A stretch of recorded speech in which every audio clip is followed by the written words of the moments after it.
Like just about all the videos on this channel, this video series is based on the material in my book, Dialogue with a Christian Proselytizer. But unlike all those other videos, this one will not question Christianity's claims. Instead, it will explore and scrutinize what I'm calling the New Age spirituality approach. The philosophy that tells us, yes, religions may differ from one another on the surface, but underneath all are one and all are true. The world's variety of religions are like different colors of one big holy rainbow. They all come from that same ray of sacred sunlight before being broken up into their respective colors. Now, my outline for this video series is to first go into some detail about what this New Age philosophy is, and then I'm going to go over my 2 reasons for why I'm hesitant to criticize it, and then I'll explain why I'm going to criticize it anyway.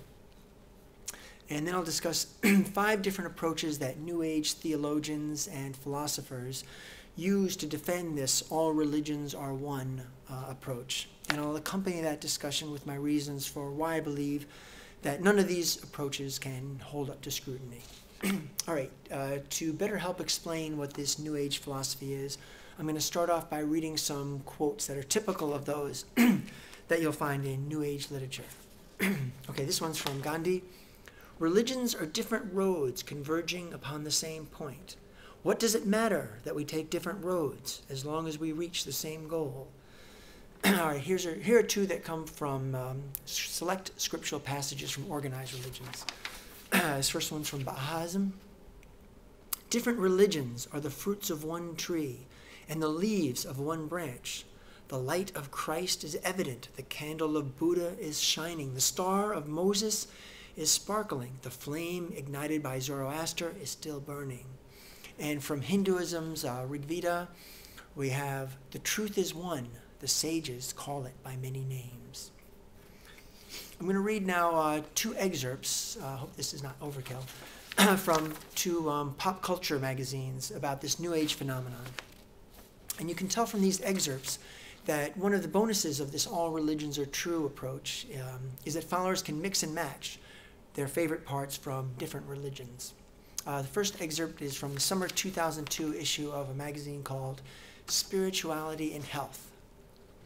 The new spirituality is at pains to distinguish itself from Sunday go-to-meeting religion and the denominational worship.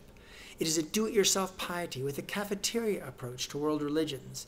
It takes a sacred Om from Hinduism, a goddess or 2 from the Celts, a tantric vision of sacred intercourse, a sprinkling of meditation techniques from Buddhism, an assortment of self-improvement hints from popular psychology, and a few poems from the Islamic mystic Rumi. Its notion of spirit is vague but warm and more sexy than the Methodists who describe God as without body, parts, or passions. It is uncorseted, enthusiastic, experimental, and wonderfully irreverent in its pursuit of a new experience of the sacred. All right, my last excerpt comes from the May 2008 issue of the Oprah magazine. And the cover of this issue reads, "A Practical Guide to the Spiritual Side of Life." Nearly 100 million of us Americans live without connection to a church, synagogue, or temple. But at the same time, a majority of these Americans without religious affiliation describe themselves as spiritual, some even deeply so. We're on the road to becoming fully developed spiritual beings. So we're browsing the spiritual marketplace, dropping new ideas and philosophies into our carts. A smidgen of Buddhism, some New Testament, maybe a little Tai Chi tossed in. This kind of cobbling together is an expression of American individualism. Surrounded by abundance, we try on this and that until we find the best fit. Jerome Baggett, he's the Associate Professor of Religion and Society at the Jesuit School of Theology at Berkeley. He calls this phenomenon some assembly required. And the professor is quoted as saying, "People are taking bits and pieces of different religions without buying the whole thing." Now, I acknowledge that there are certain things that a great number of religions have in common. Golden Rule, of course, being the most famous. And if we limit our observations of the world's religions to looking at only these common features, this idea that different religions are different roads to the same destination, it might seem plausible. But of course, we don't really need to look too deeply to notice that different religions also contradict each other in ways that that just are not too easy to brush off as just different roads to the same destination. Look at Islam versus Shintoism. Islam tells us absolutely only one God, He alone, sole object of our worship. Islam tells us that polytheism is a great sin. It's something that Allah will send you to hell for, if you believe that. Shintoism, on the other hand, tells us we should believe that, meaning we should believe that there are spirits, or what we might call gods, all over the place, that there are separate deities for the sun and the streams and the mountains, and each deserves its own degree of sacred reverence. Let's look at Jainism versus the religion of the ancient Aztecs. Jainism tells us that all life is so precious, we should not even swat mosquitoes. On the other hand, the ancient devout Aztecs believed that in order to keep the sun burning, they had to have their priests perform regular rituals on their altars of tearing the hearts out of young virgins, because human blood is what feeds the sun's ravenous appetite. Or look at the New Testament's claim of what Jesus had supposedly said in John chapter 14, verse 6. I am the way, the truth, and the life. No man cometh unto the Father but by me.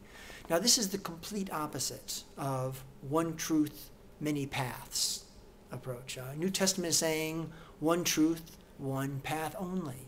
And of course, one of the standard Christian interpretations of this verse is that anyone who does not accept Jesus as their Savior will burn in hell for eternity.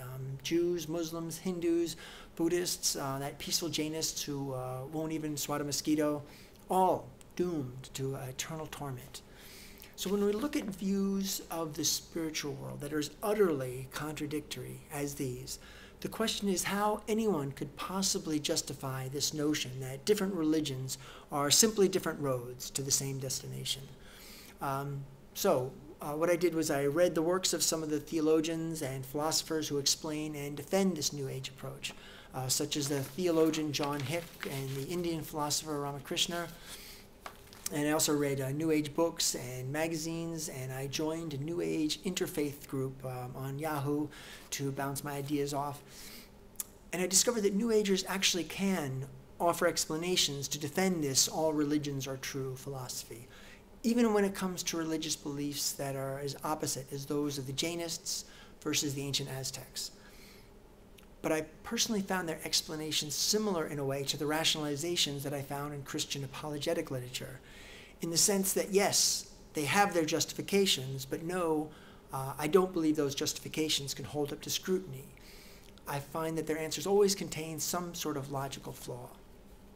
But before I get into my discussion on how New Agers justify their beliefs and why I believe those justifications don't hold up to scrutiny, I first want to mention the two reasons why I'm a bit hesitant to criticize this philosophy.